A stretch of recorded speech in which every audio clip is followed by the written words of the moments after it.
This is Wilhelmine von Hillern's On the Cross, a romance of the Passion play at Oberammergau, a public domain work. Introduction. It was in the Garden of Gethsemane that the risen Son of God showed himself as a simple gardener to the penitent sinner. The miracle has become a pious tradition. It happened long, long ago, and no eye has ever beheld him since. Even when the risen Lord walked among the men and women of his own day, only those saw him who wished to do so. But those who wish to see him now, and those who wish to seek him, find him now. The Garden of Gethsemane has disappeared, the hot sun of the east has withered it. All things are subject to change.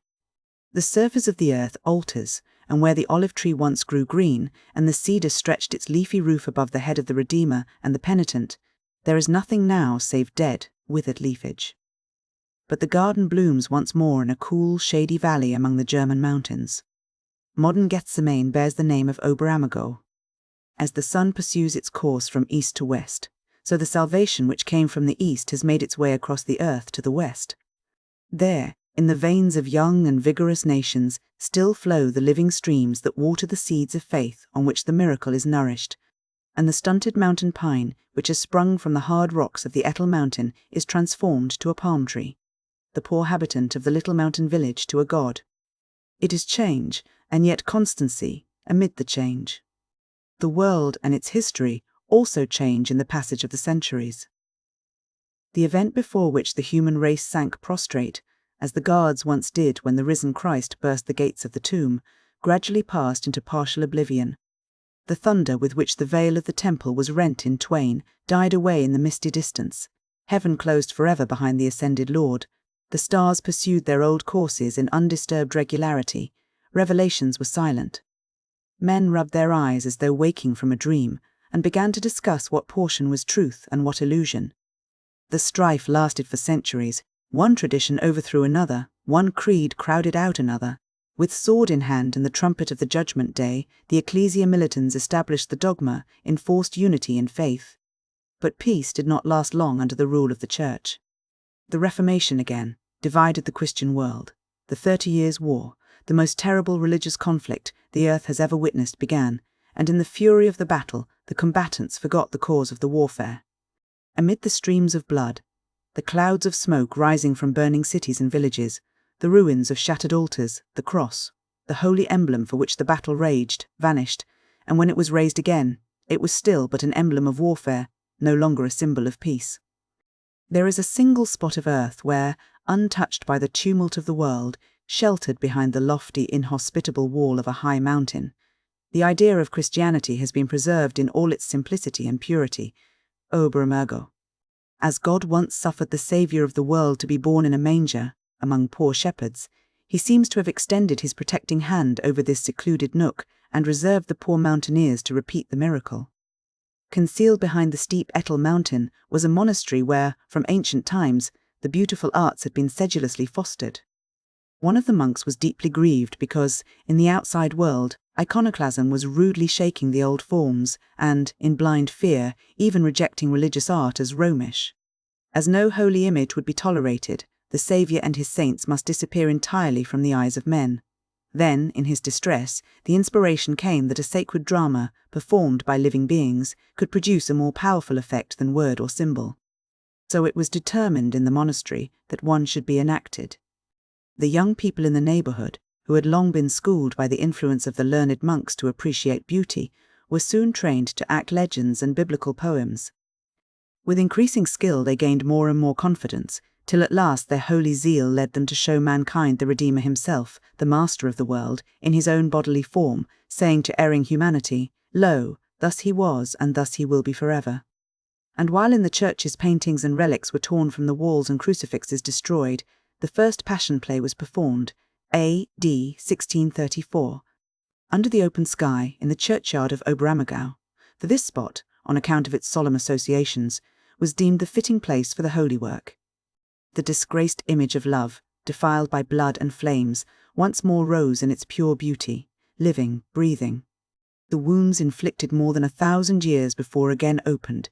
Fresh drops of blood trickled from the brow torn by its diadem of thorns, Again the "continue ye in my love" fell from the pallid lips of the Lamb of God, and what Puritanism had destroyed in its dead form was born anew in a living one.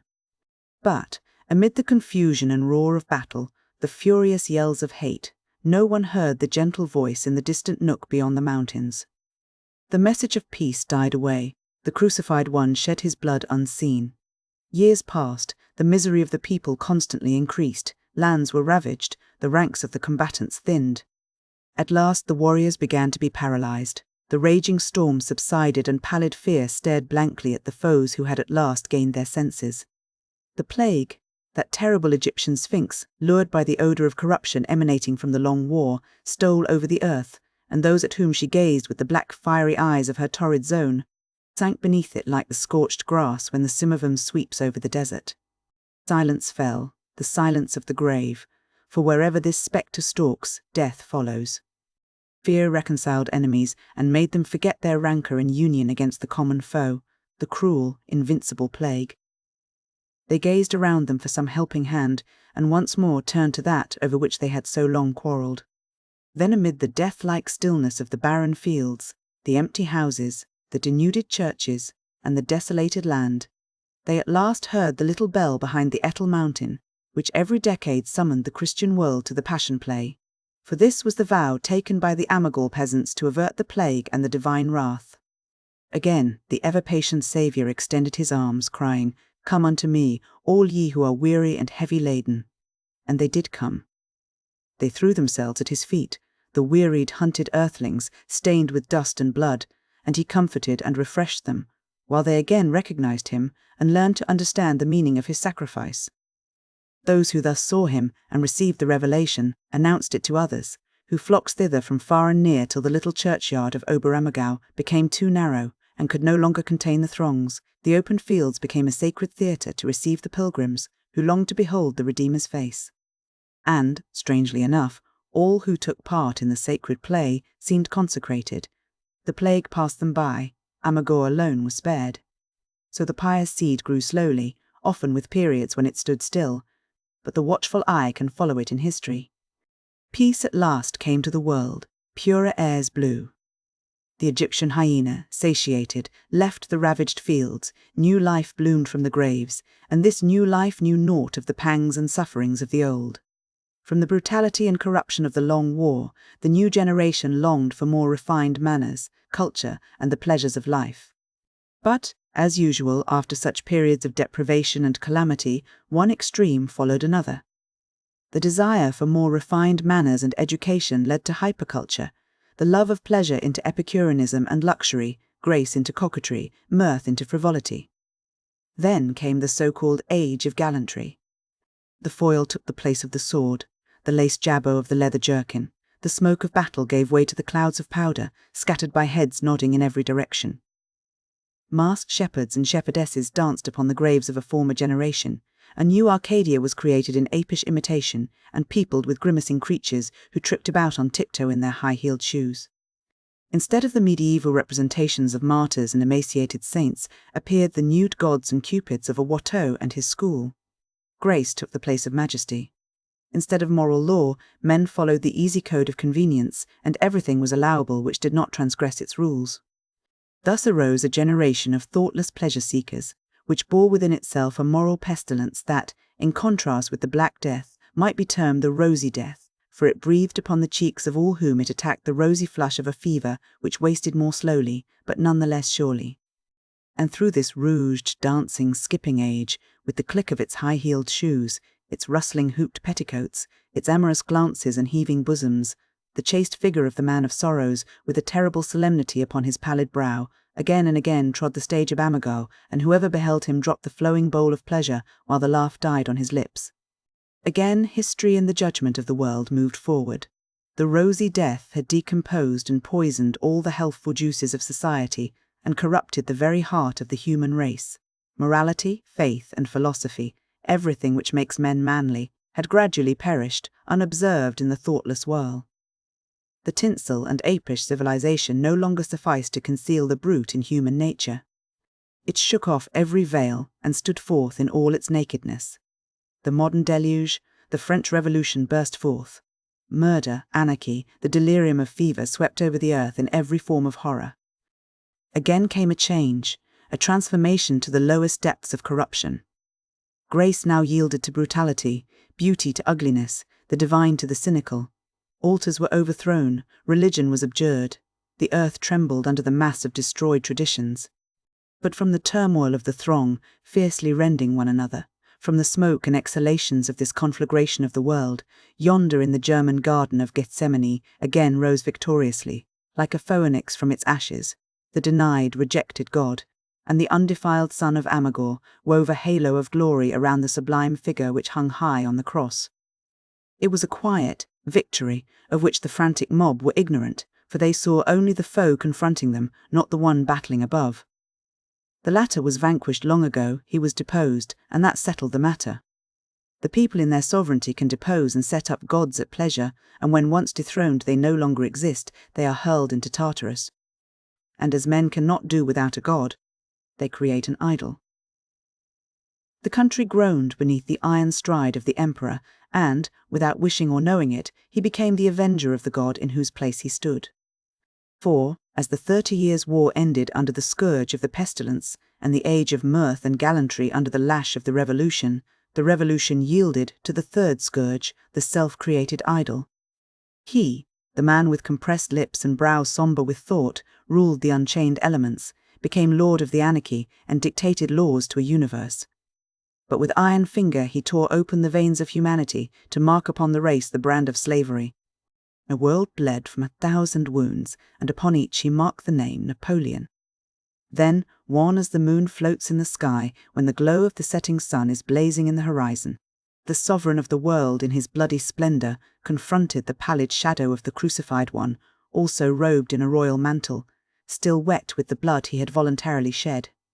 They gazed silently at each other, but the usurper turned pale. At last, at the moment he imagined himself most like him, God hurled the rival god into the deepest misery and disgrace. The enemy of the world was conquered, and popular hatred, so long repressed, at last freed from the unbearable restraint, poured forth upon the lonely grave at St. Helena its foam of execration and curses. Then the conqueror in Oberammergau extended his arms in pardon, saying to him also, "Verily I say unto thee, today shalt thou be with me in paradise." A time of peace now dawned, the century of thought. After the great exertions of the War of Liberation, a truce in political life followed, and the nations used it to make up for what they had lost in the development of civilization during the period of political strife. A flood of ideas inundated the world. All talent, rejoicing in the mental activity which had so long lain dormant, was astir. There was rivalry and conflict for the prize in every department. The rising generation, conscious of newly awakening powers, dared enterprise after enterprise and with each waxed greater.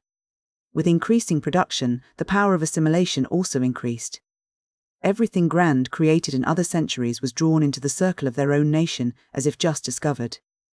That for which the enlightened minds of earlier days had vainly toiled, striven, bled, now bloomed in luxuriant harvests, and the century erected monuments to those who had been misjudged and adorned them with the harvest garland garnered from the seeds which they had sowed in tears. What Galvani and Salomon de Chaos, misunderstood and unheard, had planned, now made their triumphal passage across the earth as a panting steam engine or a flashing messenger of light, borne by and bearing ideas. The century which produced a Schiller and a Goethe first understood a Shakespeare.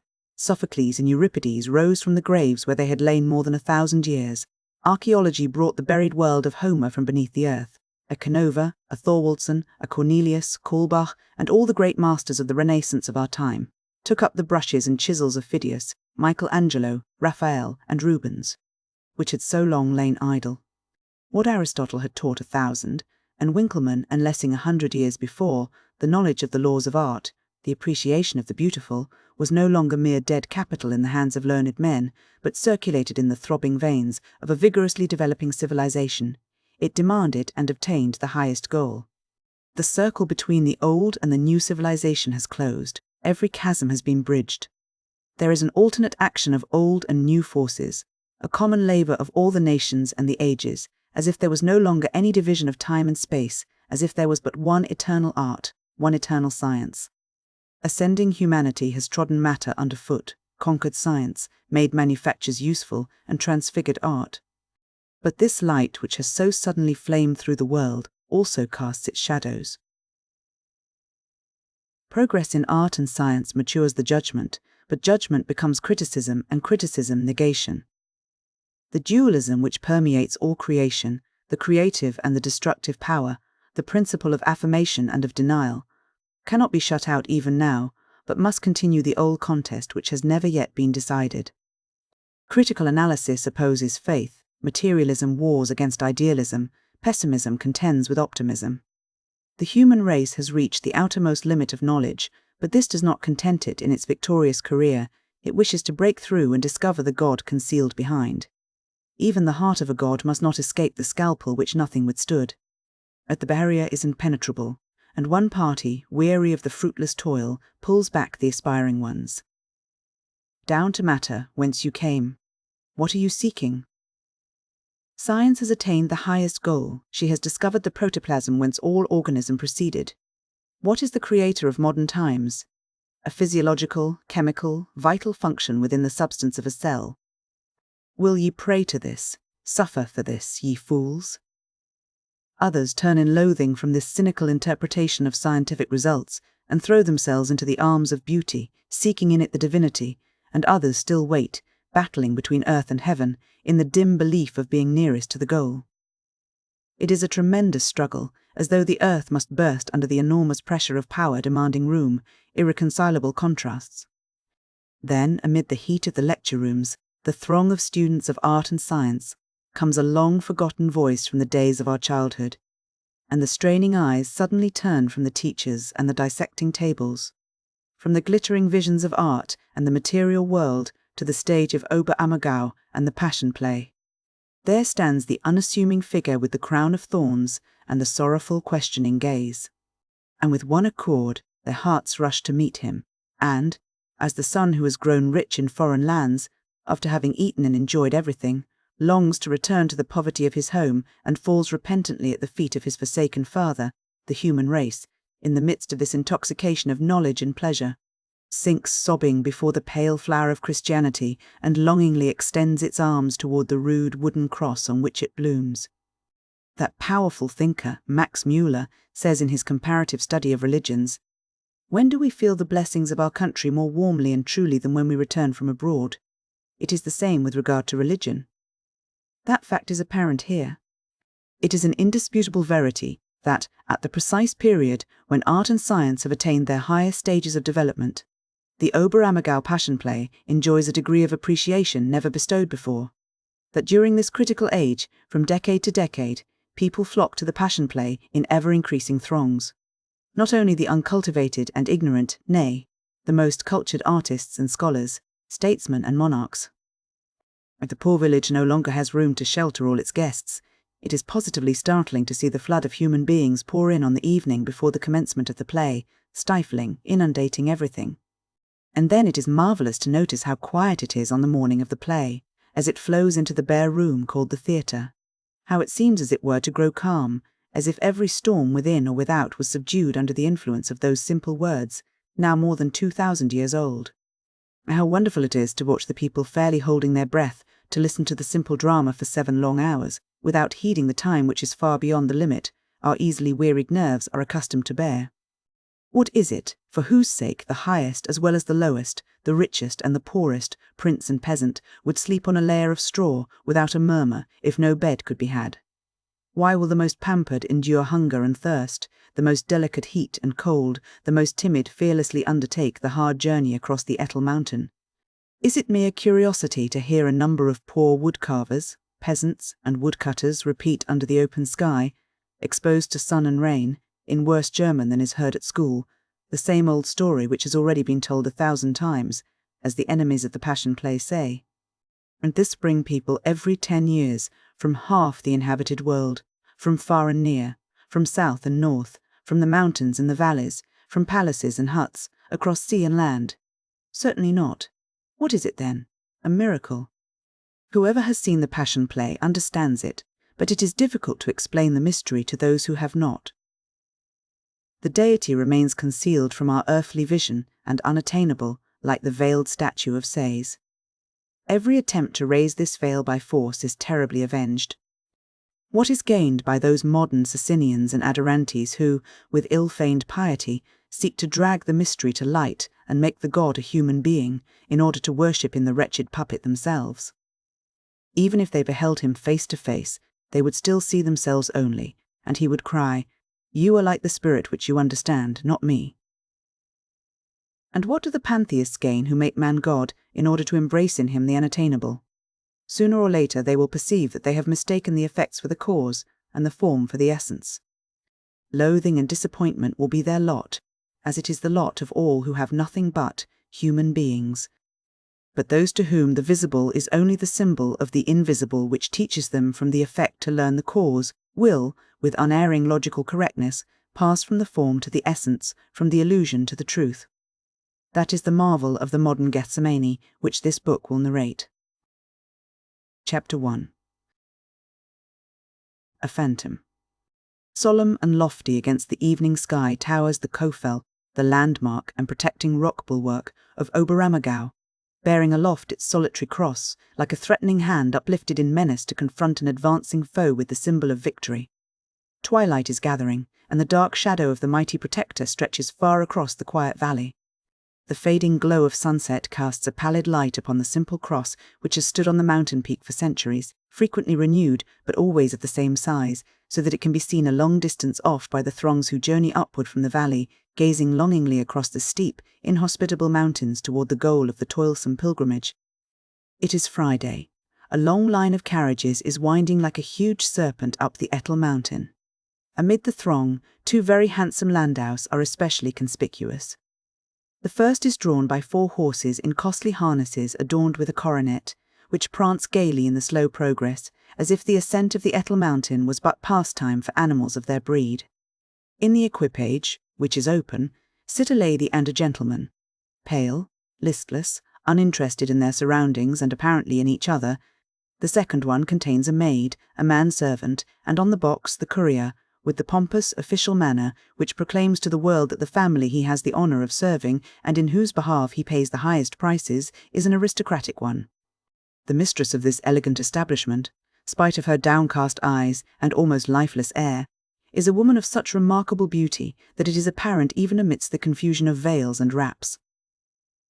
Blonde hair, as soft as silk, clusters in rings around her brow and diffuses a warm glow over a face white as a tea rose, intellectual, yet withal wonderfully, tender and sensuous in its outlines.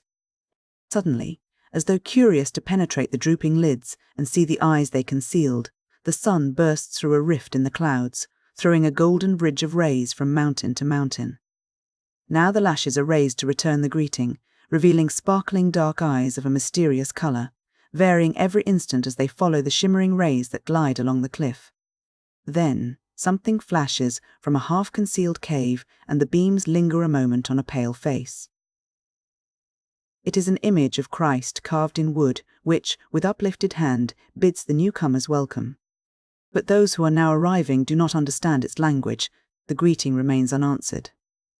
The sunbeams glide farther on as if saying, "If this is not the Christ you are seeking, perhaps it is he." And now they stop. On a rugged peak, illumined by a halo of light, stands a figure, half concealed by the green branches, gazing with calm superiority at the motley, anxious crowd below. He has removed his hat and, heated by the rapid walk, is wiping the perspiration from his brow. Long black locks parted in the middle float back from a grave, majestic face with a black beard and strangely mournful black, far-seeing eyes. The hair, tossed by the wind, is caught by a thorny branch which sways above the prematurely furrowed brow. And sharp points glow, redly in the brilliant sunset light, as if crimsoned with blood from the head which rests dreamily against the trunk. A tremor runs through the form of the woman below. She suddenly sits erect, as though roused from sleep. The wandering rays which sought her eyes also lead her gaze to those of the solitary man above, and on this golden bridge 2 sparkling glances meet. Like 2 pedestrians who cannot avoid each other on a narrow path, they look and pause, they grasp and hold each other. One must yield, for neither will let the other pass. Then the sunbeam pales, the bridge has fallen, and the apparition vanishes in the forest shadows. "Did you see that?" the lady asked her companion, who had also glanced up at the cliff. "What should I have seen?" "Why, that." She paused, uncertain what words to choose. She was going to say, "That man up there," but the sentence is too prosaic, yet she can find no other, and says merely, "Him up there." Her companion, glancing skyward, shakes his head. "Him up there. I really believe, Countess, that the air of Ammergau is beginning to affect you. Apparently you already have religious hallucinations, or we will say, in the language of this hallowed soil, heavenly visions." The Countess leans silently back in her corner. The cold, indifferent expression returns to the lips which just parted in so lovely a smile. "But what did you see? At least tell me, since I am not fortunate enough to be granted such visions," her companion adds with kindly irony. "Or was it too sublime to be communicated to such a base worldling as I?" "Yes," she says curtly, covering her eyes with her hand, as if to shut out the fading sunset glow in order to recall the vision more distinctly. Then she remains silent. Night gradually closes in. The panting train of horses has reached the village. Now the animals are urged into a trot, and the drivers turn the solemn occasion into a noisy tumult. The vehicles jolt terribly in the ruts, the cracking of whips, the rattle of wheels, the screams of frightened children and poultry, the barking of dogs, blend in a confused din, and that nothing may be wanting to complete it. A howling gust of wind sweeps through the village, driving the drifting clouds into threatening masses. "This is all we lacked, rain too," grumbled the gentleman. "Shall I have the carriage closed?" "No," replied the Countess, opening her umbrella. "Who would have thought it? The sun was shining 10 minutes ago. Yes, the weather changes rapidly in the mountains. I saw the shower rising. While you were admiring some worthy woodcutter up yonder as a heavenly apparition, I was watching the approaching tempest." He draws the travelling rug, which has slipped down, closer around the lady and himself. "Come what may, I am resigned. When we are in Rome, we must follow the Roman customs." "I would not go through fire and water for you, Countess." He tries to take her hand, but cannot find it among the shawls and wraps. He bites his lips angrily. He had expected that the hand he sought would gratefully meet his in return for so graceful an expression of loyalty. Large drops of rain beat into his face. "Not even a clasp of the hand in return for the infernal journey to this peasant hole," he mutters. The carriages thunder past the church. The flowers and crosses on the graves in the quiet churchyard tremble with the shaking of the ground. The lamps in the parsonage are already lighted.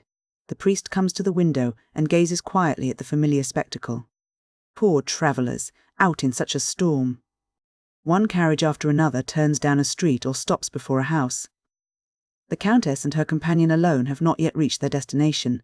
Meantime it has grown perfectly dark. The driver is obliged to stop to shut up the carriage and light the lantern, for the rain and darkness have become so dense and the travellers are drenched. An icy wind, which always accompanies a thunderstorm in the mountain, blows into their faces till they can scarcely keep their eyes open. The servant, unable to see in the gloom, is clumsy in closing the carriage. The handbags fall down upon the occupants. The driver can scarcely hold the horses, which are frightened by the crowds in pursuit of lodgings.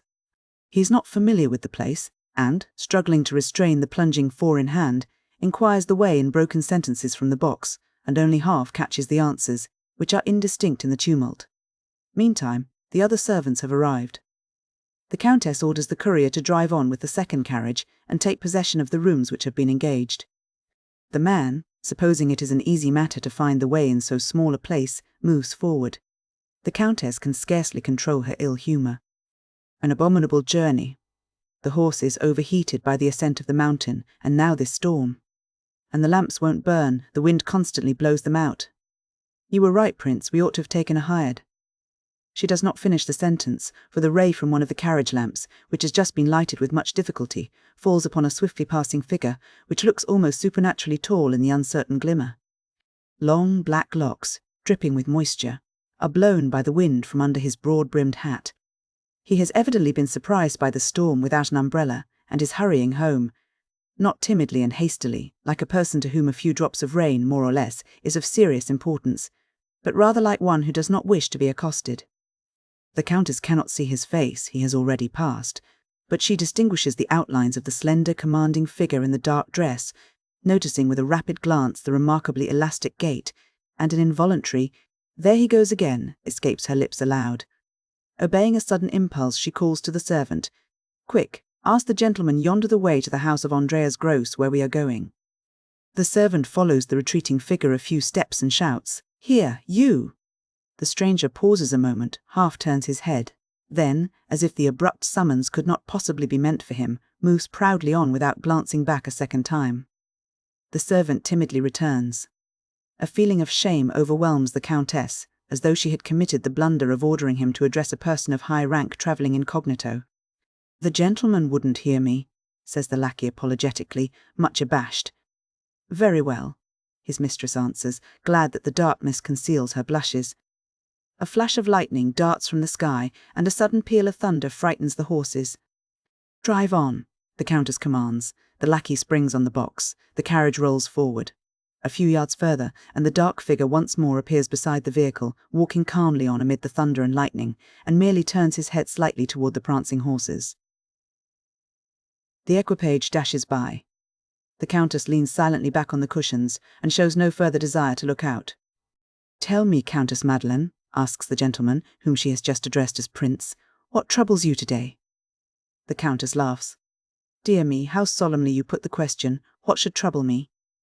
I cannot understand you, the Prince continued. You treat me coldly and grow enthusiastic over a vision of the imagination which already draws from you the exclamation, There he is again. I cannot help thinking what an uncertain possession is the favour of a lady whose imagination kindles so easily. This is charming, the Countess tried to jest. My Prince jealous of a phantom?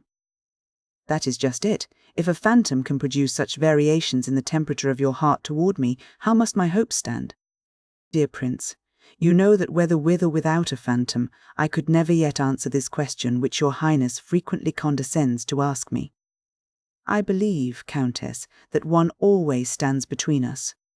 You pursue some unknown ideal which you do not find in me, the realist, who has nothing to offer you save prosaic facts, his hand, his principality, and an affection for which unhappily he lacks poetic phrases. You exaggerate, Prince, and are growing severe. There is a touch of truth, I am always honest. Yet, as you know, you are the most favoured of all my suitors. Still, it is true that an unknown disputes precedence with you. This rival is but the man of my imagination. But the world contains no one like my ideal, so you have nothing to fear. What ideal do you demand, Countess, that no one can attain it? Ah, a very simple one, yet you conventional natures will never understand it. It is the simplicity of the lost paradise to which you can never return. I am by nature a lover of the ideal. I am enthusiastic and need enthusiastic, but you call me a visionary when I am in the most sacred earnest. I yearn for a husband who believes in my ideal. I want no one from whom I must conceal it in order to avoid ridicule, and thus be unable to be true to my highest self. He whom my soul seeks must be at once a man and a man in character and a child in heart. But where in our modern life is such a person to be found? Where is gentleness without feeble sentimentality? Where is there enthusiasm without fantastic vagueness? Where simplicity of heart without narrowness of mind? Whoever possesses a manly character and a strong intellect cannot escape the demands which science and politics impose, and this detracts from the emotional life, gives prominent development to concrete thought, makes men realistic and critical. But of all who suffer from these defects of our time, you are the best, Prince, she adds smilingly. That is sorry comfort, murmurs the Prince.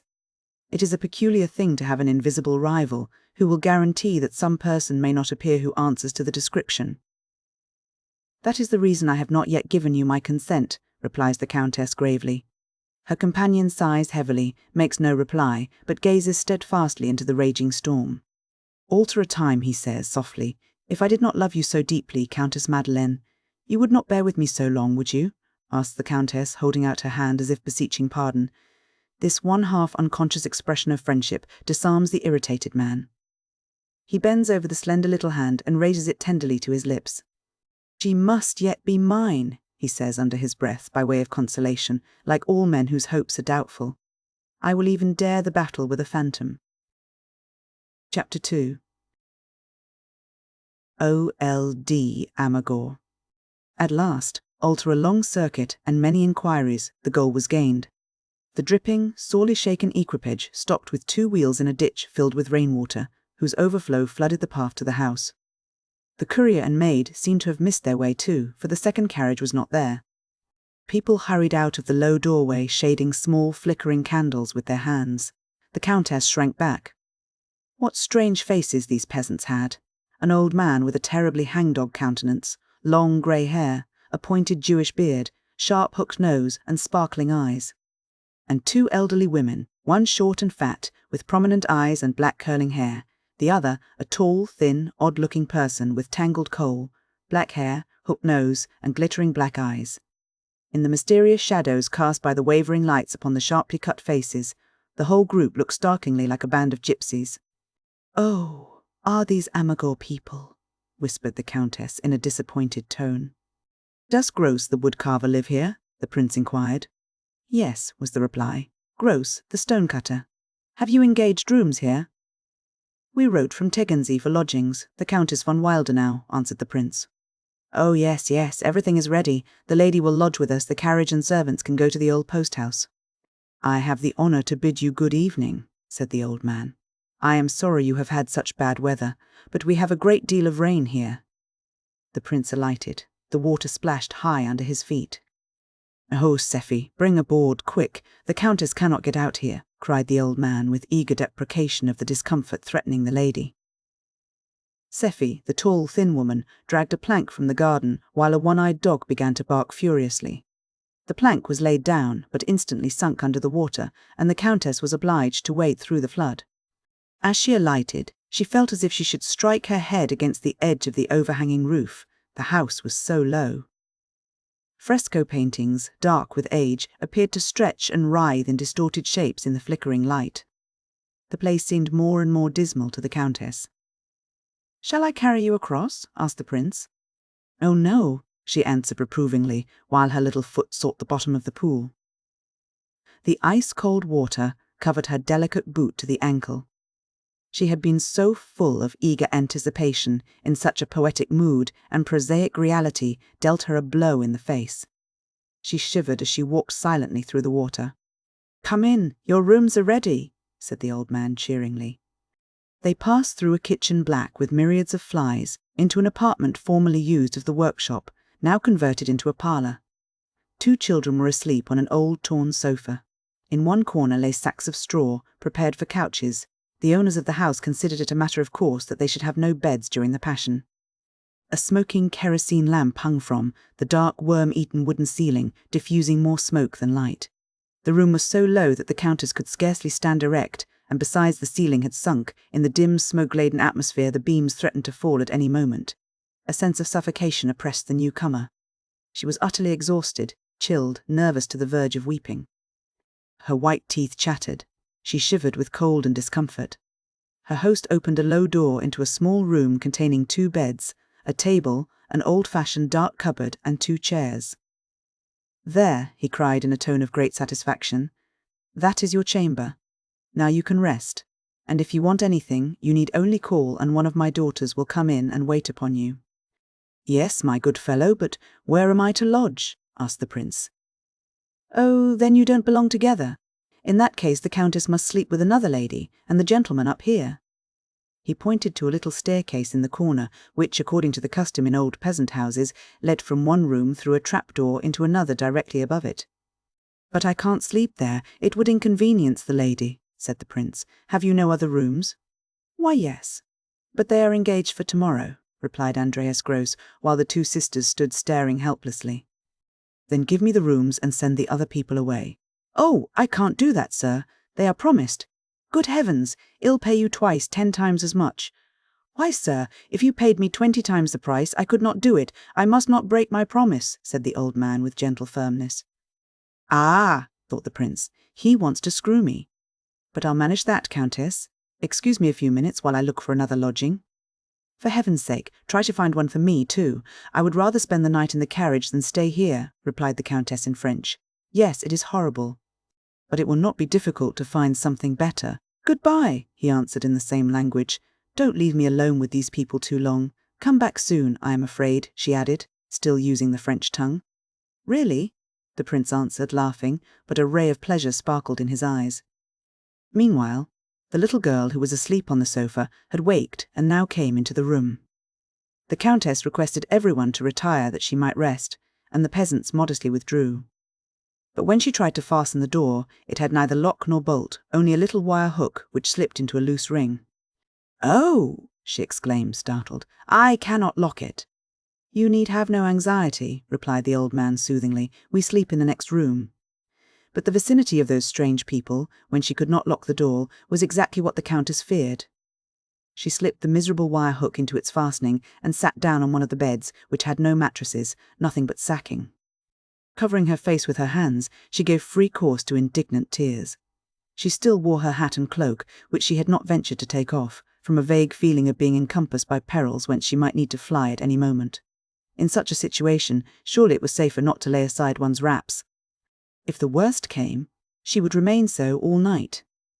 To go to bed in a house where the roof might fall and such strange figures were stealing about was too great a risk. Beside the bed on which the countess sat was a door, which, amid all the terrors, she had not noticed. Now it seemed as though she heard a scraping noise like the filing of iron, and came hollow blows and a peculiar rattling, horrible, incomprehensible sounds. Now a blow fell upon the door, whose fastening was little better than the other, and now another. "The very powers of hell are let loose here," cried the countess, starting up. Her cold, wet feet seemed paralyzed, her senses were on the verge of failing. And she was alone in this terrible strait. Where were the servants? Perhaps they had been led astray, robbed and murdered. And meanwhile, the storm outside was raging in all its fury. There came another attempt to burst the door, which, under 2 crashing blows, began to yield. The countess, as if in a dream, rushed to the workshop and, almost fainting, called to her aid the uncanny people there, one terror against another. With blanched lips she told them that someone had entered the house, that some madman or fugitive from justice was trying to get in. "Oh, that is nothing," said Andreas, with what seemed to the terrified woman a fiendish smile, and walking straight to the door, while the countess shrieked aloud, opened it, and a head was thrust in. A mild, big, stupid face stared at the light with wondering eyes and snorted from wide pink nostrils at the strange surroundings. A bay horse, a good-natured cart horse, occupied the next room to the Countess Wildenau. "You see the criminal? He is a cribber. That is the cause of the horrible noises you heard." The trembling woman stared at the mild, stupid equine face as though it was a heavenly vision, yet spite of her relief and much as she loved horses, she could not have gone to bed comfortably, since as the door was already half broken down by the elephantine hoofs of the worthy brute, there was a chance that during the night, lured by the aromatic odour of the seaweed, which formed the stuffing of the bed, the bay might mistake the countess' couch for a manger, and rouse her somewhat rudely with his snuffing muzzle. "Oh, we'll make that all right at once," said Andreas. "We'll fasten him so that he can't get free again, and the carter comes at 4 in the morning, then you will not be disturbed any more." "After not having closed my eyes all night," murmured the countess, following the old man to see that he fastened the horse securely. Yes, the room which opened from here by a door with neither lock nor threshold was a stable. Several frightened hens flew from the straw, this too. When the horses left the stable, the cocks will begin to crow. "What a night after the fatigues of the day!" The old man smiled with irritating superiority and said, "Yes, that is the way in the country." "No, I won't stay here. I would rather spend the night in the carriage. How can people exist in this place, even for a day?" thought the countess. "Won't you have something to eat? Shall my daughter make a schmarren?" "A schmarren, in that kitchen with those flies?" The countess felt a sense of loathing. No, thank you. Even if she was starving, she could not eat a mouthful in this place. The bay was at last tied and, for want of other occupation, continued to gnaw his crib and to suck the air, a proceeding terribly trying to the nerves of his fair neighbour in the next room. At last, oh joy, deliverance, the second carriage rattled up to the house, bringing the maid and the courier. "Come in! Come in!" called the countess from the window. "Don't have any of the luggage taken off. I shall not stay here." The 2 servants entered with flushed faces. "Where in the world have you been so long?" asked their mistress imperiously, glad to be able, at last, to vent her ill humour on someone.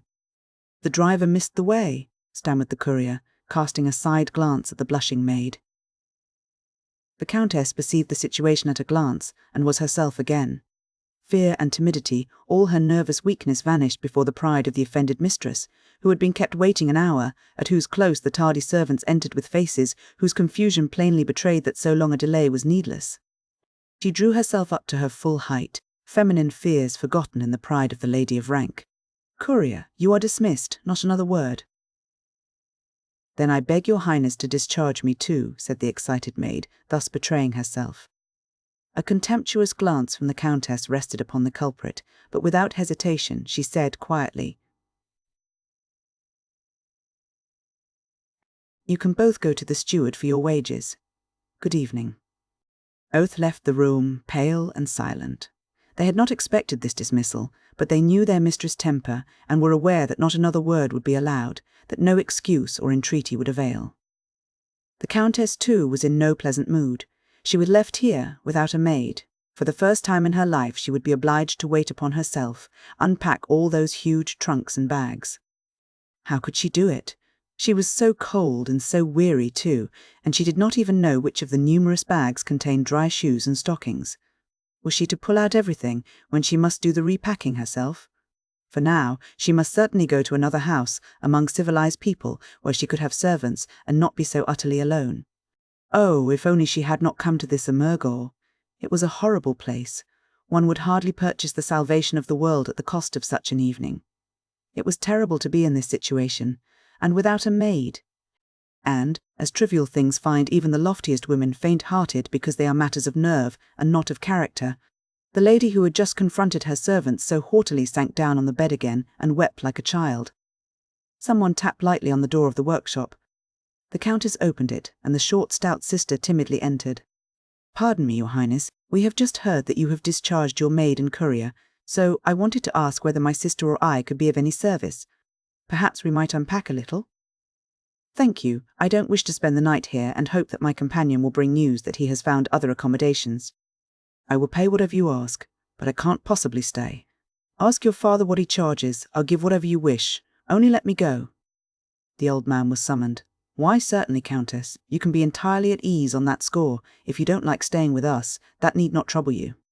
You will have nothing to pay, only you must be quick, or you will find no lodgings. They are very hard to get now. Yes, but you must have some compensation. Just tell me what I am to give." "Nothing, Countess. We do not receive payment for what is not eaten," replied Andreas Gross with such impressive firmness that the lady looked at him in astonishment. "The Oberammergau people do not make a business of renting lodgings, Countess. That is done only by the foreign speculators who wish to make a great deal of money at this time, and alas, and upon Oberammergau, the reputation of extortion. We natives of the village do it for the sake of having as many guests witness the play as possible, and are glad if we meet our expenses. We expect nothing more." The countess suddenly saw the hangdog face in a very different light. It must have been the dusk which had deceived her.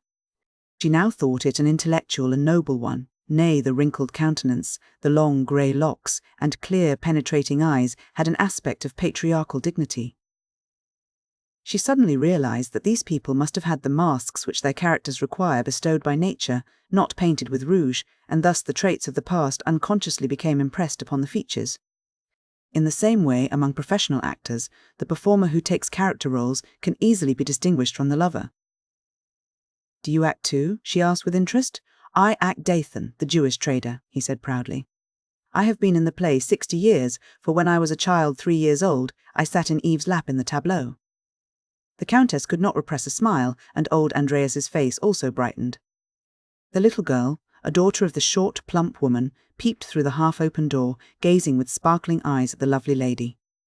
"Whose child is the little one?" asked the countess, noticing her soft curb and beaming eyes. "She is my granddaughter, the child of my daughter Anna." Her father was a foreigner. "He ran away, leaving his wife and 2 children in poverty. So I took them all 3 into my house again." The countess looked at the old man's thin, worn figure, and then at the plump mother and child. "Who supports them?" "Oh, we help one another," replied Andreas evasively. "We all work together. My son, the drawing teacher, does a great deal for us too. We could not manage without him." Then interrupting himself with a startled look, as if he might have been overheard, he added, "But I ought not to have said that. He would be very angry if he knew." "You appear to be a little afraid of your son," said the countess. Yes, yes, he is strict, very strict and proud, but a good son." The old man's eyes sparkled with love and pride. "Where is he?" asked the Countess eagerly. "Oh, he never allows strangers to see him if he can avoid it." "Does he act too?" "No, he arranges the tableaux, and it needs the ability of a field marshal, for he is obliged to command 200 or 300 people, and he keeps them together, and they obey him as though he was a general. He must be a very interesting person." At that moment the prince's step was heard in the sitting-room. "May I come in?" "Yes, prince." He entered, dripping with rain.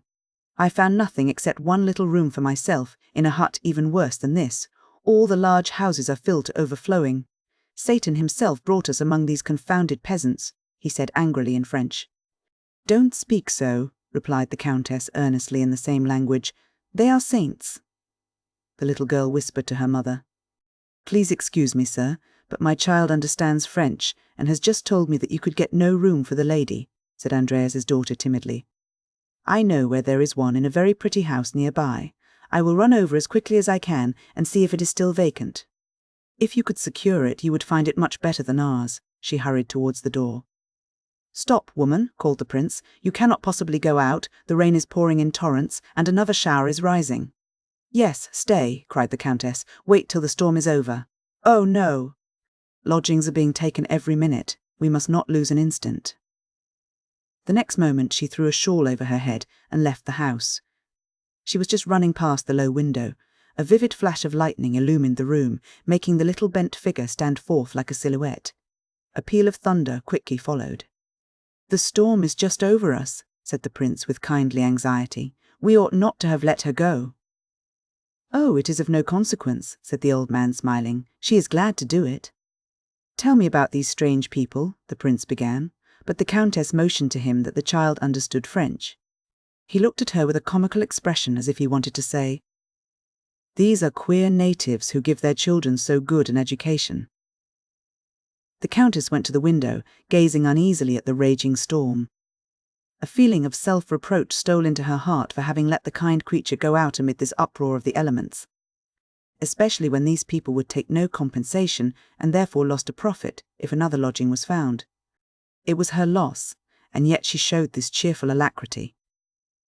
The little party had now entered the living-room. The Countess sat on the window-sill, while flash after flash of lightning blazed, and peal after peal crashed from the sky. She no longer thought of herself, only of the poor woman outside. The little girl wept softly over her poor mother's exposure to the storm, and slipped to the door to wait for her. The prince, shivering, sat on the bench by the stove. Gross, noticing it, put on more fuel that the gentleman might dry himself. A bright fire was soon crackling in the huge green stove, the main support of the sunken ceiling. "Pray charge the fuel to me," said the prince, ashamed. The old man smiled. "How you gentlefolks want to pay for everything. We should have needed a fire ourselves." With these words he left the room. The thin sister now thought it desirable not to disturb the strangers, and also went out. "Tell me, Countess," the prince began, leaning comfortably against the warm stove, "may I perfume this by no means agreeable atmosphere with a cigarette?" "Certainly, I had forgotten that there were such things as cigarettes in the world." "So it seems to me," said the prince coolly. "Tell me, cher ami, now that you have duly enjoyed all the tremors of this romantic situation, how should you like a cup of tea?" "Tea," said the Countess, looking at him as if just roused from a dream. "Tea." "Yes, tea," persisted the prince. "My poor friend, you must have lived an eternity in this 1 hour among these savages to have already lost the memory of one of the best products of civilization." "Tea," repeated the Countess, who now realized her exhaustion. "That would be refreshing. But I don't know how to get it. I sent the maid away." "Yes, I met the dismissed couple in a state of utter despair. And I can imagine that my worshipped Countess Madeleine, the most pampered and spoiled of all the children of fortune in the fashionable world, does not know how to help herself. I am by no means sorry, for I shall profit by it. I can now pose as a kind providence. And what good luck for a lover, is it not? So permit me to supply the maid's place, so far as this is practicable. I have tea with me, and my valet, whom, thank heaven, I was not obliged to send away, is waiting your order to serve it." "How kind you are, Prince. But consider that kitchen filled with flies." "Oh, you need not feel uncomfortable on that score. You are evidently unused to the mountains. I know these flies. They are different from our city ones and possess a peculiar skill in keeping out of food. Try it for once." "Yes, but we must first ascertain whether I can get the other room," said the Countess, again lapsing into despondency. "My dearest Countess, does that prevent our taking any refreshment?" "Don't be so spiritless," said the Prince, laughing. "Oh, it's all very well to laugh. The situation is tragical enough, I assure you. Tragical enough to pay for the trouble of developing a certain grandeur of soul, but not, in true womanly fashion, to lose all composure." The Prince shook the ashes from his cigarette and went to the door to order the valet to serve the tea. When he returned, the Countess suddenly came to meet him, held out her hand, and said with a bewitching smile, "Prince, you are charming today, and I am unbearable." "I thank you for the patience you have shown, Madeleine," he replied, controlling his emotion. "If I did not know your kind heart, I should believe you a Circe who delighted in driving men mad. Were it not for my cold, sober reason, which you always emphasize, I should now mistake for love the feeling which makes you meet me so graciously, and thus expose myself to disappointment. But reason plainly shows that it is merely the gratitude of a kind heart for a trivial service rendered in an unpleasant situation, and I am too proud to do, in earnest, what I just said in jest profit by the opportunity." The Countess, chilled and ashamed, drew her hand back. There spoke the dry, prosaic, commonplace man. Had he now understood how to profit by her mood when, in her helpless condition, he appeared as a deliverer in the hour of need, who knows what might have happened? But this was precisely what he disdained. The experienced man of the world knew women well enough to be perfectly aware how easily one may be won in a moment of nervous depression, desperate perplexity and helplessness. Yet though ever ready to enjoy every piquant situation, nevertheless, or perhaps for that very reason, he was too proud to owe to an accident of this kind the woman whom he had chosen for the companion of his life. The Countess felt this, and was secretly glad that he had spared her and himself a disappointment. "That is the way with women," he said softly, gazing at her with an almost compassionate expression. "For the mess of pottage of an agreeable situation, they will sell the birthright of their most sacred feelings."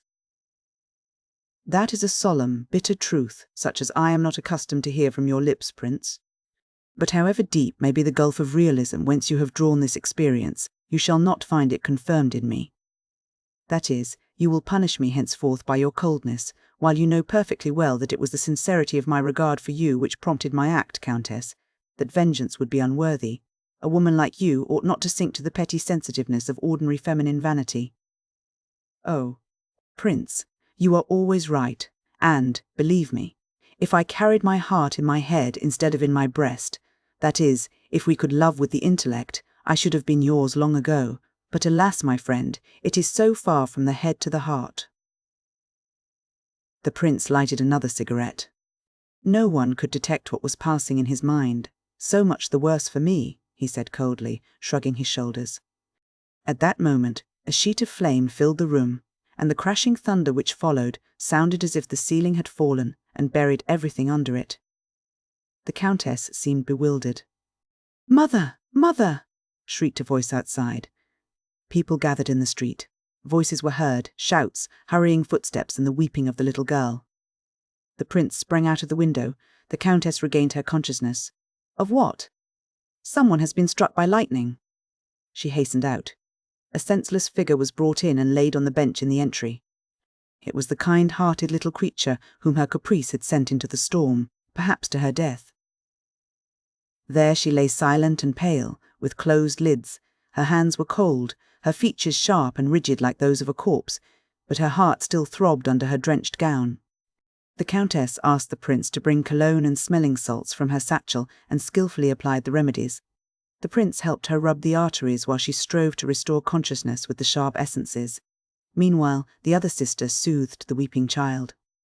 Andreas Gross poured a few drops of some liquid from a dusty flask into the sufferer's mouth, saying quietly, "You must not be so much frightened. I am something of a doctor. It is only a severe fainting fit. The other is worse." "Were two persons struck?" asked the Countess in horror. "Yes, one of the musicians, the first violin." A sudden thought darted through the Countess' brain, and a feeling of dread stole over her, as if there was in Ammergau a beloved life for which she must tremble. Yet she knew no one. "Please bring a shawl from my room," she said to the Prince. And when he had gone, she asked quickly, "Tell me, is the musician tall?" "Oh, yes. Has he long black hair?" "No, he is fair," replied the old man. The Countess, with a feeling of relief, remained silent. The prince returned. The sick woman opened her eyes and a faint moan escaped her lips. "Here will be a fine scene," thought the prince. "Plenty of capital can be made out of such a situation. My lovely friend will outweigh every tear with a gold coin." After a short time, the woman regained sufficient consciousness to realize her surroundings and tried to lift her feet from the bench. "Oh, Countess, you will tax yourself too much." "Please go in. There is a strong draught here."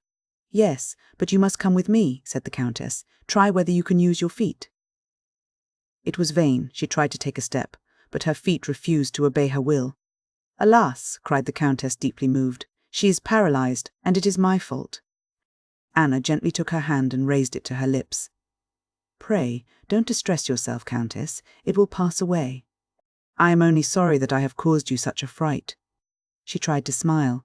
The ugly face looked actually beautiful at that moment, and the tones of her voice, whose tremor she strove to conceal, was so touching as she tried to comfort and soothe the self-reproach of the woman who had caused the misfortune that tears filled the Countess' eyes. "How wise she is," said the prince, marveling at such delicacy and feeling. "Come," said the Countess, "we must get her into the warm rooms." Andreas Gross, and at a sign from the prince, the valet, carried the sick woman in and laid her on the bench by the stove. The Countess held her icy hand, while tears streamed steadily down the sufferer's cheeks. "Do you feel any pain?" asked the lady anxiously. "No, oh no, but I can't help weeping because the Countess is so kind to me. I am in no pain, no indeed," she smiled again, the touching smile which seeks to console others. "Yes, yes," said the old man, "you need not be troubled. She will be well tomorrow." The child laid her head lovingly on her mother's breast. A singularly peaceful atmosphere pervaded the room. A modest dignity marked the bearing of the poor peasants. The prince and the Countess also sat in thoughtful silence. Suddenly the sick woman started up. "Oh dear, I almost forget the main thing. The lady can have the lodgings. 2 very handsome rooms and excellent attendance, but the Countess must go at once as soon as the shower is over. They will be kept only an hour. More people will arrive at 10. "I thank you," said the Countess with a strange expression. "Oh, there is no need. I am only glad I secured the rooms, and that the Countess can have attendance," replied the sick woman joyously. "I shall soon be better. Then I'll show the way." "I thank you," repeated the Countess earnestly. "I do not want the rooms. I shall stay here." "What are you going to do?" asked the prince in amazement. "Yes, I am ashamed that I was so foolish this evening. Will you keep me, you kind people, after I have done you so much injustice and caused you such harm? Oh, you must consult your own pleasure. We shall be glad to have you stay with us, but we shall take no offence if it would be more pleasant for you elsewhere," said the old man with unruffled kindness.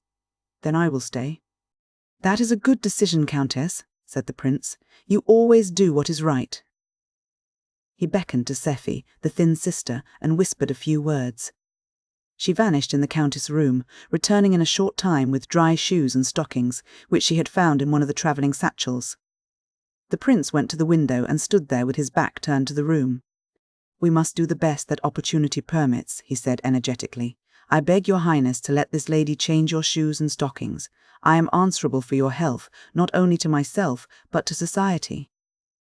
The Countess submitted to the prince's arrangement, and the little ice-cold feet slid comfortably into the dry coverings, which Sephi had warmed at the stove. She now felt as if she was among human beings, and gradually became more at ease.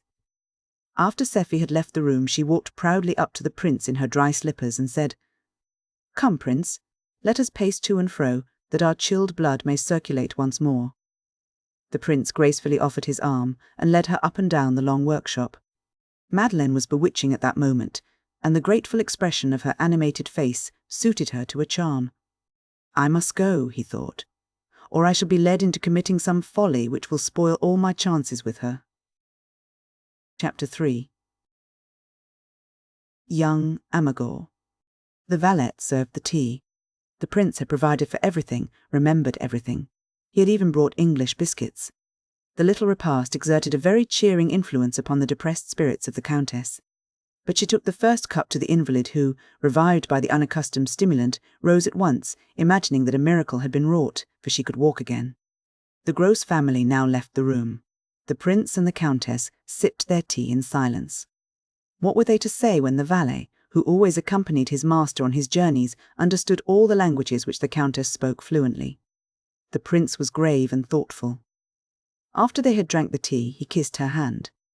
"Let me go now. We must both have rest, you for your nerves and I for my feelings. I wish you a good night's sleep." "Prince, I can say that you have been infinitely charming today and have risen much in my esteem."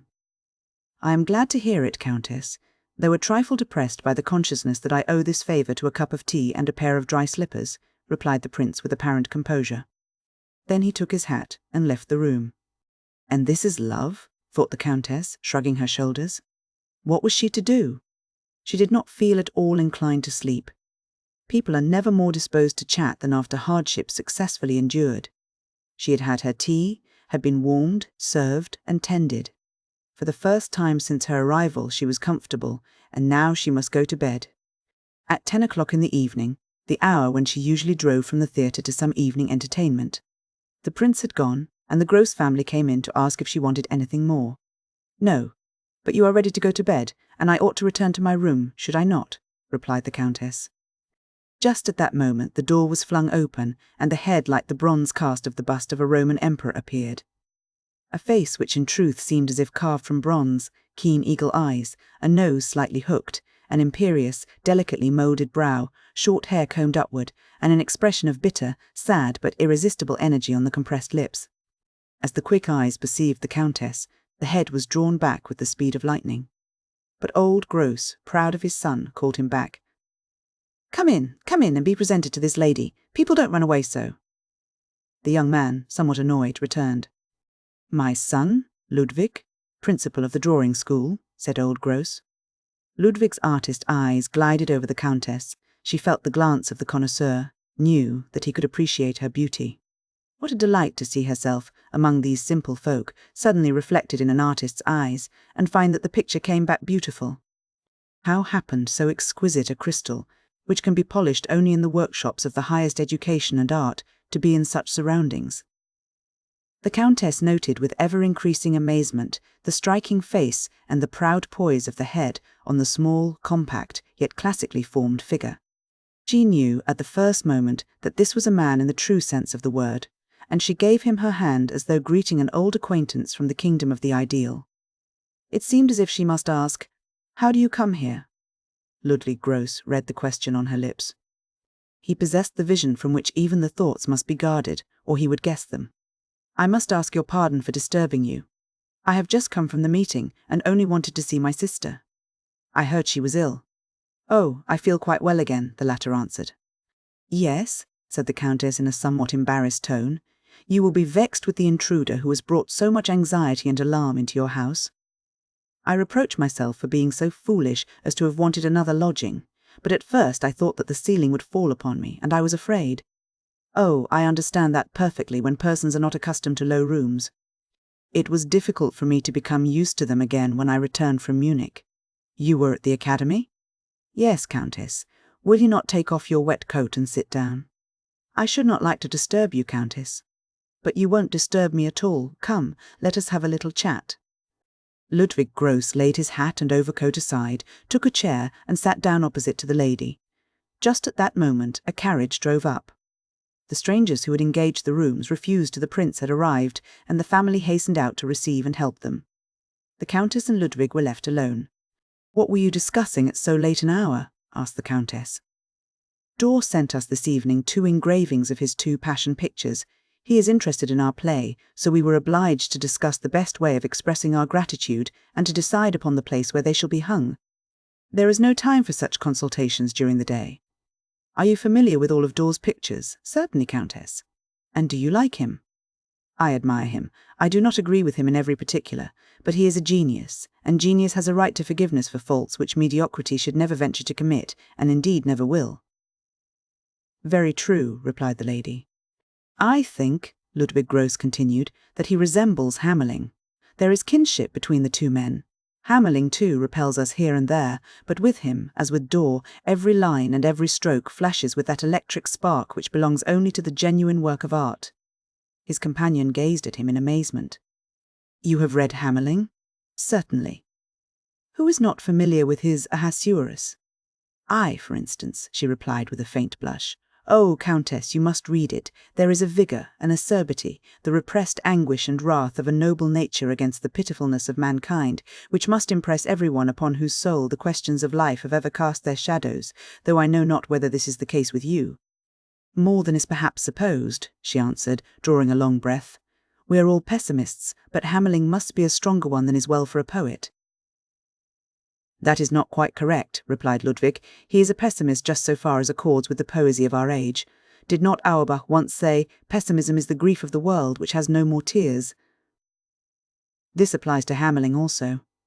His poetry has that bitter flavour which is required by a generation that has passed the stage when sweets please the palate and tears relieve the heart. Your words are very true. But how do you explain? It would be interesting to hear from you. How do you explain, in this mood of the times, the attraction which draws such throngs to the Passion play? Ludwig Gross leaned back in his chair, and his stern brow relaxed under the bright influence of a beautiful thought. One extreme, as is well known, follows another. The human heart will always long for tears, and the world's tearless anguish will therefore yield to a gentler mood. I think that the rush to our simple play is a symptom of this change. People come here to learn to weep once more. The Countess rested her clasped hands on the table and gazed long and earnestly at Ludwig Gross. Her whole nature was kindled, her eyes lingered admiringly upon the modest little man, who did not seem at all conscious of his own superiority. To learn to weep, she repeated, nodding gently. Yes, we might all need that, but do you believe we shall learn it here? Ludwig Gross gazed at her, smiling. You will not ask that question at this hour on the evening of the day after tomorrow. He seemed to her a physician who possessed a remedy which he knows cannot fail, and she began to trust him like a physician. May I be perfectly frank? She asked in a winning tone. I beg that you will be so, Countess. I am surprised to find a man like you here. I had not supposed there were such people in the village, but you were away a long time. You are probably no longer a representative citizen of Ammergau. Ludwig Gross raised his head proudly. Certainly I am, Countess. If there was ever a true citizen of Ammergau, I am one. Learn to know us better, and you will soon be convinced that we are all of one mind. Though one has perhaps learned more than another, that is a mere accident. The same purpose, the same idea, unites us all. But what binds men of such talent to this remote village? Are you married? The bitter expression around the artist's mouth deepened as though cut by some invisible instrument. No, Countess, my circumstances do not permit it. I have renounced this happiness. The lady perceived that she had touched a sensitive spot, but she desired to probe the wound to learn whether it might be healed. Is your salary so small that you could not support a family? If I wish to aid my own family, and that is certainly my first duty, I cannot found a home. How is that possible? Does so rich a community pay its teacher so poorly? It does as well as it can, Countess. It has fixed a salary of 1,200 marks for my position. That is all that can be expected. For this place, yes. But if you were in Munich, you would easily obtain 2 or 3 times as much. Even 5 times, answered Ludwig, smiling. I had offers from 2 industrial institutes, one of which promised a salary of 4,000, the other of 6,000 marks per annum. But that did not matter when the most sacred duties to my home were concerned. But these are superhuman sacrifices. Who can expect you to banish yourself here and resign everything which the world outside would lavish upon you in the richest measure? Everyone must consider himself first. Why, Countess, Ammergau would die out if everybody was of that opinion. Oh, let those remain who are suited to the place, who have learned and can do nothing more. But men of talent and education, like you, who can claim something better, belong outside.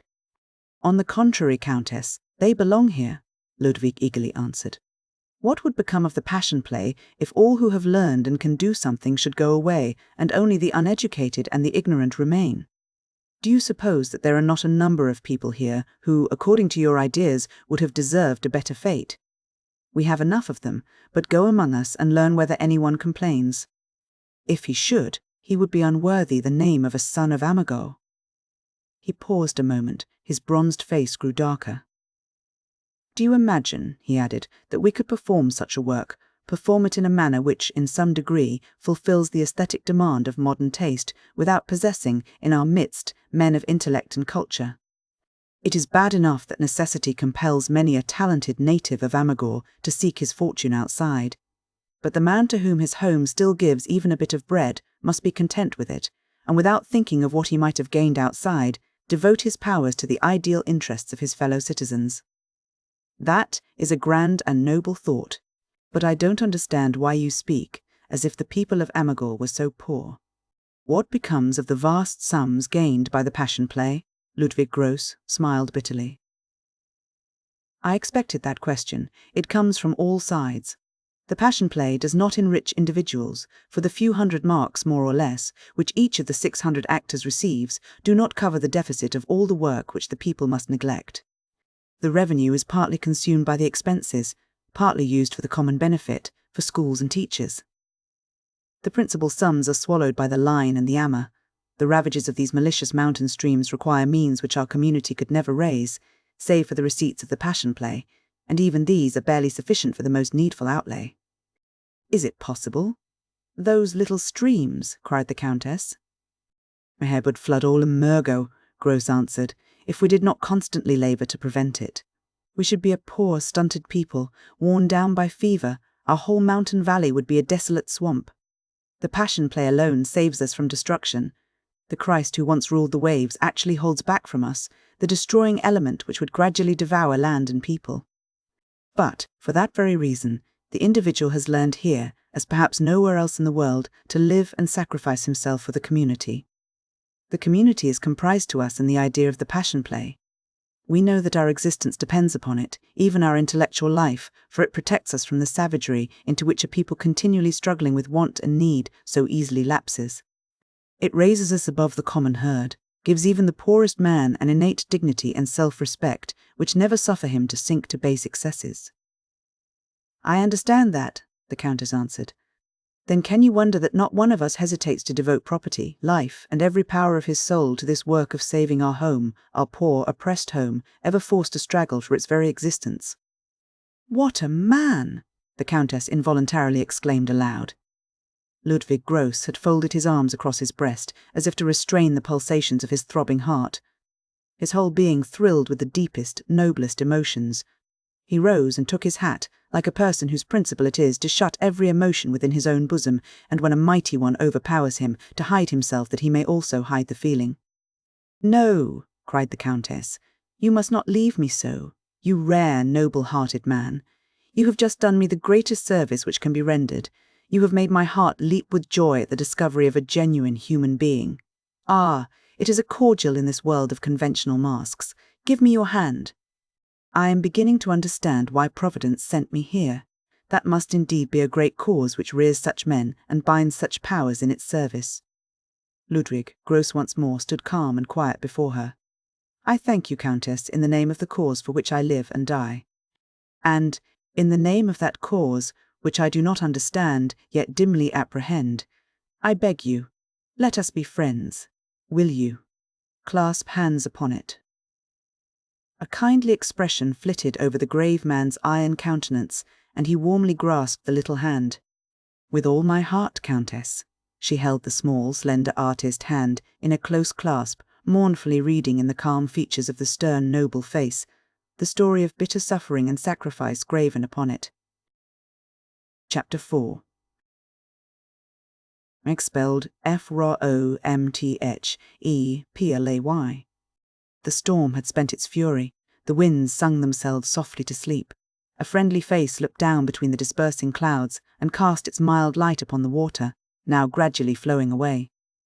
The swollen brooks rolled like molten silver, cold, glittering veins of the giant mountain body, whose crown of snow bestowed by the tempest glimmered with argent lustre in the pallid moonbeams. A breeze, chill and strengthening as the icy breath of eternity, sweeping from the white glaciers, entered the little window against which the Countess was dreamily leaning. Higher and higher rose the moon, more and more transfigured and transparent became the mountains, as if they were no longer compact masses, only the spiritual image of themselves as it may have hovered before the divine creative mind, ere he gave them material form. The village lay silent before her, and silence pervaded all nature. Yet to the Countess it seemed as if it were the stillness which precedes a great, decisive word. What hast thou to say to me, viewless one? Sacred stillness, what dost thou promise? Will the moment come when I shall understand thy language, infinite spirit, or wilt thou only half do thy work in me, only awake the feeling that thou art near me, speaking to me, merely to let me die of longing for the word I have failed to comprehend? Woe betide me if it is so. And yet, wherefore hast thou implanted in my heart this longing, this inexplicable yearning, which nothing stills, no earthly advantage, neither the splendour and grandeur thou hast given me, nor the art and science which thou didst endow me with capacity to appreciate? On, strives my thirsting soul toward the germ of all existence, toward thee. Fain would I behold thy face, though the fiery vision should consume me. Source of wisdom, no knowledge gives thee to me. Source of love, no love can supply thy place. I have sought thee in the temples of beauty, but found thee not, in the shining spheres of thought, but in vain, in the love of human beings. But no matter how many hearts opened to me, I flung them aside as worthless rubbish, for thou wert not in them. When will the moment come that thou wilt appear before me in some noble form suited to thy majesty, and tell the sinner that her dim longing, into whatever errors it may have led her, yet obtained for her the boon of beholding thy face? Burning tears glittered in the moonlight in the Countess's large, beseeching eyes, and, mastered by an inexplicable feeling, she sank on her knees at the little window, stretching her clasped hands fervently towards the shining orb, floating in her mild beauty and effulgence above the conquered, flying clouds. The mountain opposite towered like a spectral form in the moonlit atmosphere, the peak over which she had driven that day, where she had seen that wondrous apparition, that man with the grief of the universe in his gaze.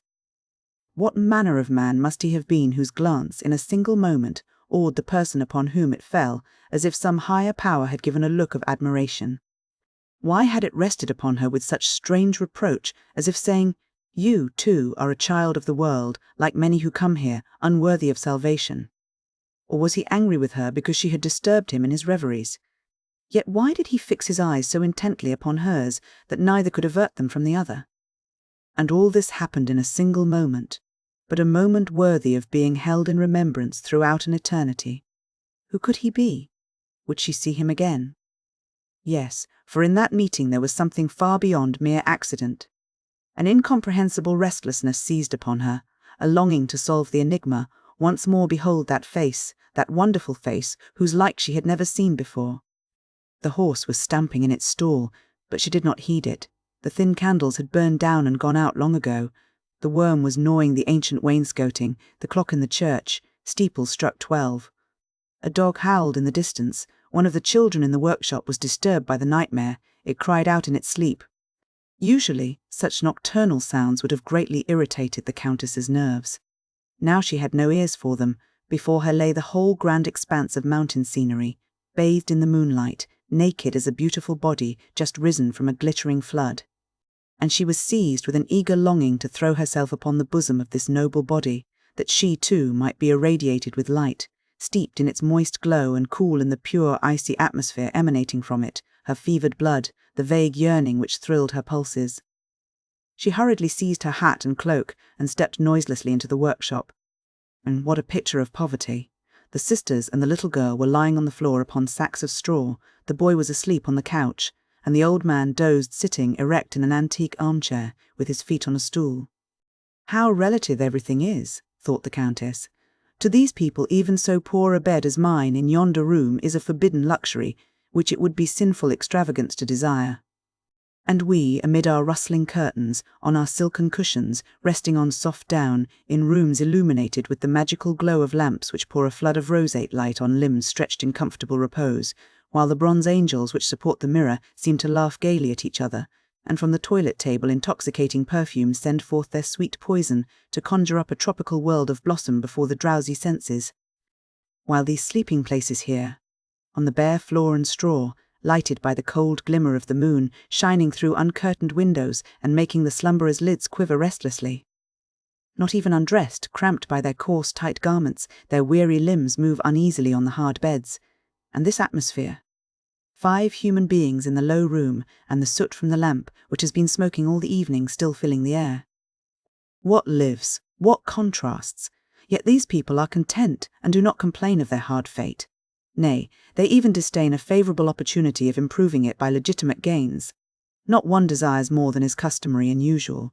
What pride, what grandeur of self-sacrifice this requires! What gives them this power?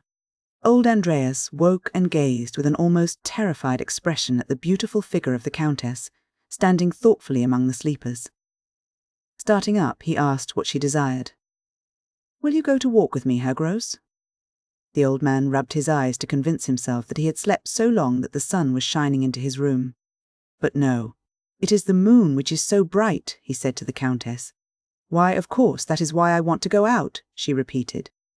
The old man quickly seized his hat from the chamois horn and stood ready to attend her. "Are you not tired?" she said hesitatingly. "You have not been in bed." "Oh, that is of no consequence," was his ready answer. "During the Passion it is always so." The Countess shook her head. She knew that the people here said simply the Passion, but she could not understand why, during the Passion, they should neither expect a bed nor the most trivial comfort, or why, for the sake of the Passion, they should endure without a murmur and without succumbing every exertion and deprivation. She saw in the broad light which filled the room the old man's bright, keen eyes. No, these Ammergau people know no fatigue, their task supports them. The Countess left the room with him. "Ah!" An involuntary exclamation of delight escaped her lips as she emerged into the splendour of the brilliant moonlight, and eagerly inhaled the air which blew cold and strong, yet closed softly around her, strengthening and supporting her like the waves of the sea. And, amid these shimmering, floating mists, this phosphorescence of the earth, these waves of melting outlines, softly dissolving shapes, the Corfel towered solitary in sharp relief, like a vast reef of rocks, and on its summit glittered the metal-bound cross, the symbol of Ammergau, sending its beams far and wide in the light of the full moon like the lantern of a lighthouse. Madeleine von Wildenau stretched out her arms, throwing back her cloak, that her whole form might bathe in the pure element. "Oh, wash away all earthly dust and earthly ballast, ye surging billows, steel, purify me in thy chaste majesty, queen of the world, heaven-born heir of the heights." Was it possible that hitherto she had been able to live without this bliss? Had she lived? No, no, she had not. "Ammergau, thou art the soil I have sought. Thy miracles are beginning," cried an exultant voice in the soul of the woman so suddenly released from the toils of weary desolation. Without exchanging many words, for the old man was full of delicacy and perceived what was passing in the Countess' soul, they involuntarily walked in the direction of the Kofel, only when they were passing the house of a prominent actor in the Passion play. He often thought it his duty to call his companion's attention to it. Their way now led them past a small dilapidated tavern which had but 2 windows in the front. Here the Roman procurator lay on his bed of straw, enjoying his well-earned night's rest. It was the house of Pilate. Nowhere was any window closed with shutters. There were no thieves in Ammergau. The moon was reflected from every window pane. They turned into the main street of the village, where the Ammer flowed in its broad, deep channel like a Venetian lagoon. The stately, picturesquely situated houses threw sharp shadows on the water. Here the ancient, venerable Star, whose landlord was one of the musicians, thrust its capacious bow-window into the street, yonder afoot. Bridge led to the house of Caiaphas, a handsome building, richly adorned with frescoes representing scenes from ancient history. Farther on, Judas was sleeping the sleep of the just, rejoicing in the consciousness of having betrayed his master so often. On the other side, Mary rested under the richly carved gable with the ancient design of the clover-leaf, the symbol of the Trinity, and directly opposite, the milkwort nodded and swayed on the wall of the churchyard. A strange feeling stole over the Countess as she stood among these consecrated sleepers. As the fragrance of the sleeping flowers floats over a garden at night, the sorrowful spirit of the story of the Passion seemed to rise from these humble resting-places, and the pilgrim through the silent village was stirred as though she was walking through the streets of Jerusalem. A street turned to the left between gardens surrounded by fences and shaded by tall, ancient trees. The shadows of the branches, tossed by the wind, flickered and danced with magical grace. "That is the way to the dwelling of the Christ," said old Gross, in a subdued, reverential tone. The Countess involuntarily started. "The Christ," she repeated thoughtfully, pausing. "Can the house be seen?" "No, not from here. The house is like himself, not very easy to find." Is he so inaccessible? Asked the Countess, glancing down the mysterious street again as they passed. Oh yes, replied Andreas. He is a peculiar man. It is difficult to approach him. He is a friend of my son, but has little to do with the rest of us. But you associate with him? Very little in daily life. He goes nowhere, not even to the alehouse. But in the Passion I am associated with him. I always nail him to the cross, added the old man proudly. No one is permitted to do that except myself. The Countess listened with eager interest. The brief description had roused her curiosity to the utmost. How do you do it? She asked, to keep him to the same subject. I cannot explain that to you, but a great deal depends upon having everything exactly right, for, you know, the least mistake might cost him his life. How? Why? Surely you can understand. Just think. The man is obliged to hang on the cross for 20 minutes. During this time the blood cannot circulate, and he always risks an attack of palpitation of the heart. One incautious movement in the descent from the cross, which should cause the blood to flow back too quickly to the heart, might cause his death. That is terrible, cried the Countess in horror. And does he know it? Why, certainly. And still does it. Here Andreas gazed at the great lady with a compassionate smile, as if he wanted to say, How little you understand that you can ask such a question. They walked on silently. The Countess was thinking, what kind of man must this Christ be? And while thus pondering and striving to form some idea of him, it suddenly flashed upon her that there was but one face which could belong to this man, the face she had seen gazing down upon her from the mountain, as if from some other world. Like a blaze of lightning, the thought flamed through her soul. That must have been he. At that moment, Gross made a circuit around a gloomy house that had a neglected, tangled garden. Who lives there? Asked the Countess in surprise, following the old man, who was now walking much faster. Oh, he answered sorrowfully, that is a sad place. There is an unhappy girl there, who sobs and moans all night long so that people hear her outside. I wanted to spare you, Countess. They had now reached the end of the village and were walking, still along the bank of the Ammer, toward a large dam over which the mountain stream, swollen by the rain, plunged in mad foaming waves. The spray gleamed dazzlingly white in the moon, rays. The massive beams trembled under the pressure of the unchained volume of water, groaning and creaking with a sinister noise amid the thundering roar, until it sounded like the wails of the dying amid the din of battle. The Countess shuddered at the demoniac power of this spectacle. High above the steep fall, a narrow plank led from one bank of the stream to the other, vibrating constantly with the shock of the falling water. Madeline's brain whirled at the thought of being compelled to cross it. The timbers are groaning, she said, pausing. Does not it sound like a human voice? The old man listened. By heaven, one would suppose so. It is a human voice. There, hark, someone is weeping, moaning. The dam was in the full radiance of the moonlight. The Countess and her companion stood concealed by a dense clump of willows, so that they could see without being seen. Suddenly, what was that? The old man made the sign of the cross. Heavenly Father, it is she. A female figure was gliding across the plank. Like the ruddy glow of flame, mingled with the bluish hue of the moonlight, a mass of red-gold hair gleamed around her head and fluttered in the wind. The beautiful face was ghost-like in its pallor. The eyes were fixed, the very embodiment of despair. Her upper garment hung in tatters about her softly moulded shoulders, and she held her clasped hands uplifted, not like one who prays, but one who fain would pray, yet cannot. Then, with the firm poise of a person seeking death, she walked to the middle of the swaying plank, where the water was deepest, the fall most steep. There she prepared to take the fatal plunge. The Countess shrieked aloud, and Gross shouted, Josepha, Josepha, may God forgive you! Remember your old mother! The girl uttered a piercing cry, covered her face with both hands, and flung herself prone on the narrow plank. But, with the speed of a youth, the old man was already on the bridge, raising the girl. Shame on you to wish to do such a thing. We must submit to our fate. Now take care that you don't make a misstep, or I, an old man, must leap into the cold water to drag you out again, and you know how much I suffer from the rheumatism. He spoke in low, kindly tones, and the Countess secretly admired his shrewdness and tenderness. She watched them breathlessly as the girl, at these words, tried not to slip in order to spare him. But now, as she did not wish to fall, she moved with uncertain, stumbling feet where she had just seemed to fly. But Andreas Gross led her firmly and kindly. The Countess's heart throbbed heavily till they reached the end, and, in the utmost anxiety, she stretched out her arms to them from the distance. Thank heaven, there they are! The lady caught the girl by the hand and dragged her on the shore, where she sank silently, like a stricken animal, at her feet. The Countess covered the trembling form with her cloak and said a few comforting words. "Do you know her?" she asked the old man. "Of course, it is Josepha Freya from the gloomy house yonder." "Freya? A relative of the Freya who played the Christ?" "A cousin, yes."